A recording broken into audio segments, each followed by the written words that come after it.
এই বুড়িটার জন্যই সংসারে যত অশান্তি, একটু শান্তিতে থাকতেও পারছি না।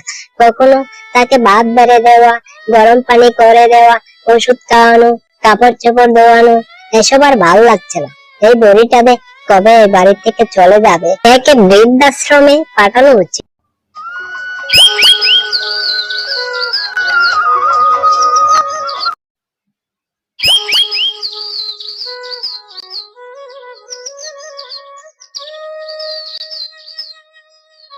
একটি শান্ত ছোট গ্রামে থাকতেন এক বুড়িমা। স্বামী বহু বছর আগেই মারা গিয়েছেন। নিজের একমাত্র ছেলেকে কষ্ট করে বড় করেছেন তিনি। রোদ বৃষ্টি মাথায় নিয়ে তিনি কাজ করছেন, শুধু যেন বাবাহারা ছেলেটি মানুষ হয়।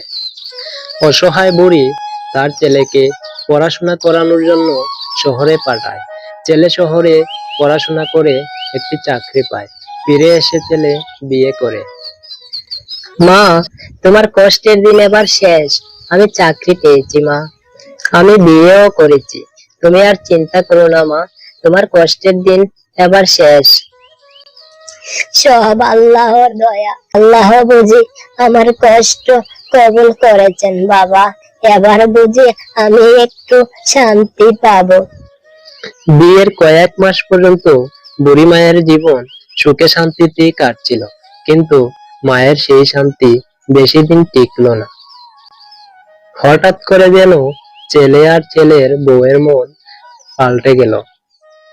কি ব্যাপার মা, আপনার দিন কালকে এভাবেই যাবে? শুধু বসে বসে দিন কাটাচ্ছেন, বাড়ির কাজকর্ম তো কিছু করতে পারেন। শুধু দিন দিন আমাদের জন্য বোঝা হয়ে যাচ্ছেন। দিন দিন বুড়ি মায়ের উপর পুত্রবধূর অপমান বেড়েই যাচ্ছে। হঠাৎ একদিন তার ছেলের সামনেই তার ছেলের বউ বুড়ি মাকে অপমান করে যাচ্ছিল। তার ছেলে এসব দেখেও তার বউকে কিছু বলল না, শুধু শুনেই গেল।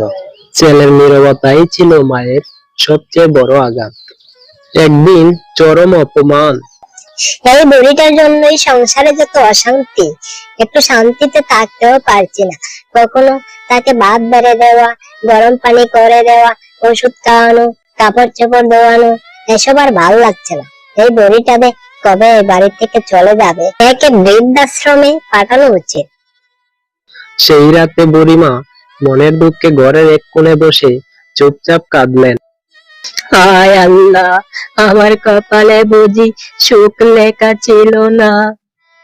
তিনি পরের দিন ভোরের আলো ফোটার আগেই বুড়িমা চুপি চুপি ঘর ছেড়ে বেরিয়ে পড়লেন। হাতে শুধু একটি তলে আর চোখে অশ্রু।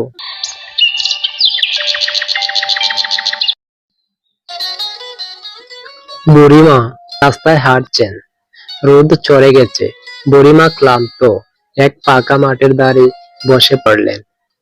বুড়ি মায়ের ক্লান্ত চেহারা দেখে এক কৃষক এগিয়ে আসে। মা, আপনি এই অবেলায় এই গাছের তলায় বসে আছেন কেন? বাবা, একটু শান্তি চাই, একটু জায়গা চাই, কোথাও তো থাকতে হবে। মা, আপনি এই বয়সে কোথায় যাবেন? আসুন, আপনি আমার বাড়িতে আসুন। আমি আপনাকে মায়ের মর্যাদা দিয়ে রাখবো। আমি আপনাকে মা বলে ডাকবো।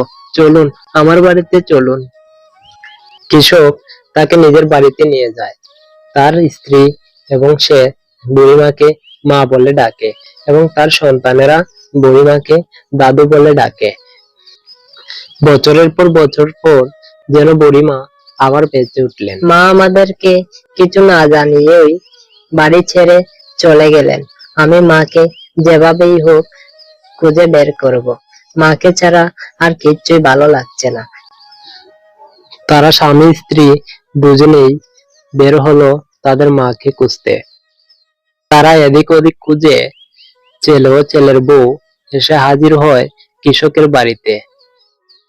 মা, মাগো, আমরা ভুল করেছি, আমাদেরকে ক্ষমা করো, ফিরে চলো আমাদের সাথে।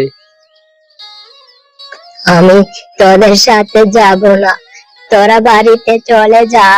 আমি এখানে মা, কেউ আমাকে অপমান করে না, সবাই আমাকে ভালোবাসে, আমাকে মা বলে ডাকে। আমি এখানে শান্তি পেয়েছি, আমি সারা জীবন এখানেই থাকবো, আমি কোথাও যাব না, তোরা চলে যা বাবা। মা গো, তোমার সাথে আমি অনেক খারাপ ব্যবহার করেছি, অনেক খারাপ আচরণ করেছি, আপনি আমাকে ক্ষমা করে দাও মা। আমি আমার নিজের ভুল বুঝতে পেরেছি মা, আমাকে ক্ষমা করে দেন, আর কোনোদিন এরকম করব না মা। মা, তারা যখন তাদের ভুল বুঝতে পেরেছে, আমি মনে করি মা, আপনি তাদের সাথে চলে যান, আর আমাদের কথা ভাববেন না। আমি আপনাকে কয়েকদিন পর পর আমাদের বাড়িতে নিয়ে আসব, আর আমরাও কয়েকদিন পর পর আপনাকে গিয়ে দেখে আসব। বুড়িমা তার কৃষক ছেলের কথা শুনে তাদেরকে ক্ষমা করে দিল এবং তাদের সাথে বাড়িতে চলে আসলো।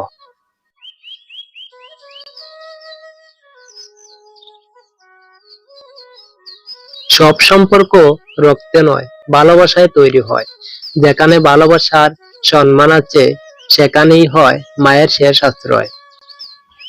মাকে ভালোবাসুন, যত্ন করুন, যতদিন তিনি পাশে আছেন। একবার হারিয়ে গেলে ফিরে পাওয়া যায় না।